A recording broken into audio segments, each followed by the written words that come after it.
FM 89.6 सबू आमर दर्शक बंधु मन को मोर जुहार स्वागत करुचे आपण मन को इंडियन एफएम 89.6 रही यूट्यूब चैनल के।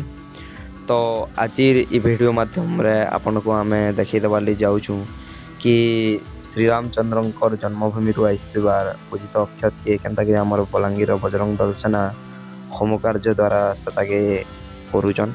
तो चलून आज इतार दृश्य के आमे देखमा आउ आपण को गुटे न निवेदन आपण माने हमर चैनल के सब्सक्राइब करूँ जेते मात्रा रहउछि वीडियो के शेयर करूँ आउ वीडियो यदि भला होला लाइक करूँ। धन्यवाद। तो दर्शक बंधु आमे तो मंदिर परिसर भीतर के आसी सानुन एमे आमे इतार बाबद रे विशेष किछि जानबार ले हेले आमे इतार विषय रे नैथबा नेतृत्व किछि लोकंकर सहित हमको कथा बार पड़बा। तो पहला आमे कथा बार जाऊँ पश्चिम ओडिशा बजरंग दल प्रांत प्रेसिडेंट सौम्य रंजन मिश्र सहित। तो चलूँ ताकर सा कथा हम तार बाबद रे विशेष किसी जानमा। सर्वप्रथम जय श्री राम दादा। आज अयोध्या रु आइस्तिबार आमर पूजित अक्षत आइछि आज आमर बलांगीर जिल्ला के। तो आपण काण कहबाली चाहबे ता से बाबद रे? समस्त जय श्री राम। सौम्य रंजन मिश्र बजरंग दल ओडिशा पश्चिम प्रांत सदस्य।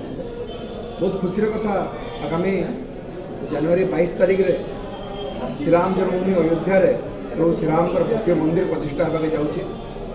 से उपलक्षे तार प्रथम कार्यक्रम स्वरूप अयोध्या रे गत नवेम्बर 5 तारिख रे अक्षत पूजन एवं वितरण कार्यक्रम अनुष्ठित होता, जेटा कि प्रत्येक राज्य प्रत्येक प्रांतर किसी कार्यकर्ता जाइकरी अयोध्या रे राम मंदिर रे अक्षत पूजा कर निज निज राज्य लगे अक्षत कलश धरिक से अक्षत कलशता विगत दिन रे बलांगीर जिला के भी आसी जाइए। आज बलांगीर जिलार प्रत्येक ब्लॉक के आम अक्षत कलश गोटे जीवा आगामी कार्यक्रम अनुजाई से ही अक्षत सांगे प्रभु श्रीराम फोटो चित्र आउ निमंत्रण बलांगीर जिलार तथा भारतवर्षर समस्त राज्य समस्त जिले में प्रत्येक परिवार के से अक्षत निमंत्रण एवं भगवान फोटोटा पहुँचवा। प्रथम थर लगी भारतवर्ष एमती गोटे घटना यहाँ कि गोटे मंदिर रु भारतवर्षर प्रत्येक परिवार के निमंत्रण जाऊँगी। निमंत्रण क्या लगी कि आम समस्ते जानीचु कि जनवरी 22 तारिख मंदिर प्रतिष्ठा तो होचे कि समस्ते भारतवासी समस्ते से दिन अयोध्या जाई नहीं पार व्यवस्था दृष्टि से संभव नुहे।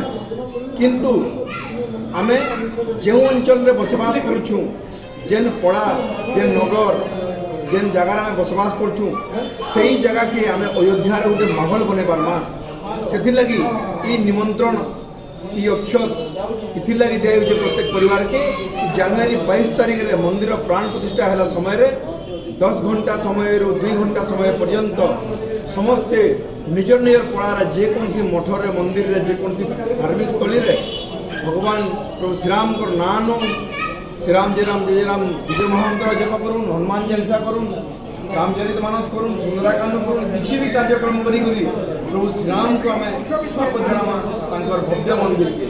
आपण मैंने जानिछ कि 14 वर्षर वनवास पर भगवान प्रभु श्रीरामचंद्र अयोध्या आसते सब अयोध्यावासी एकजुट होकर एकत्रित होकर अयोध्या रे दीप प्रज्वलन कर भव्य स्वागत कर दीपावली पालन करता बनीचुक 14 वर्ष तो नहीं दीर्घ 496 वर्षर वनवास थे भगवान श्रीरामचंद्र 1528 मसीह बाबर जो आक्रमण कला से दिन मंदिर भांगी जे आज 2024 मसीह से मंदिर प्राण प्रतिष्ठा कर।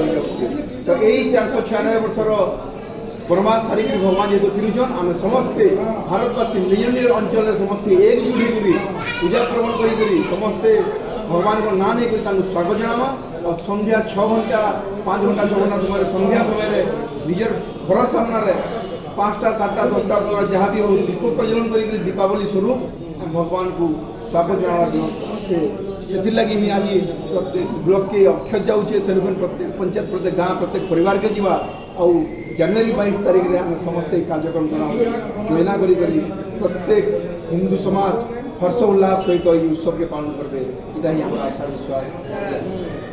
दादा आज आमर जेहेतु अक्षत पूजा हो तो आउ काना बाहर तार प्रोग्राम मन अच्छे आज बलांगीर नगर डेली मार्केट ସ୍ଥିତ ରାମଚରିତ ମାନସ ମନ୍ଦିରରେ ଯଜ୍ଞ କରିକରି ହୋମ କରିକରି ହନୁମାନ ଚାଳିଶା କରିକରି ସବୁ ବ୍ଲକକେ ଅକ୍ଷତ କଳସ ଦିଆଯିବା ଆଉ ପ୍ରତ୍ୟେକ ବ୍ଲକରେ ତାକେ ସ୍ୱାଗତ ଜଣାବାର୍ ଲାଗି ବି କୀର୍ତ୍ତନ ଭଜନ କୀର୍ତ୍ତନ କରିକରି ବିଭିନ୍ନ ପ୍ରକାର ଶୋଭାଯାତ୍ରା କରିକରି ଅକ୍ଷୟ କଳସକେ ସ୍ୱାଗତ କରବାର ଯୋଜନା ଅଛେ। ଆଉ ଆଗାମୀ ଦିନରେ ପୁଣି କେନ୍ ଦିନ ସେଟା ପରିବାର ମାନଙ୍କୁ ସମ୍ପର୍କ କରାଯିବା ବଣ୍ଟାଯିବା ତାର ବି ଯୋଜନା ଅଛେ। ଆଉ ଆଗାମୀ ଦିନରେ ଆପଣ ଡିସେମ୍ବର ଲାଷ୍ଟ ଜାନୁଆରୀ ଫାର୍ଷ୍ଟ ସୁଦ୍ଧା ତାହା ଆରମ୍ଭ କରିଦିଆଯିବା ଅକ୍ଷତ ବିତରଣ କାର୍ଯ୍ୟକ୍ରମ।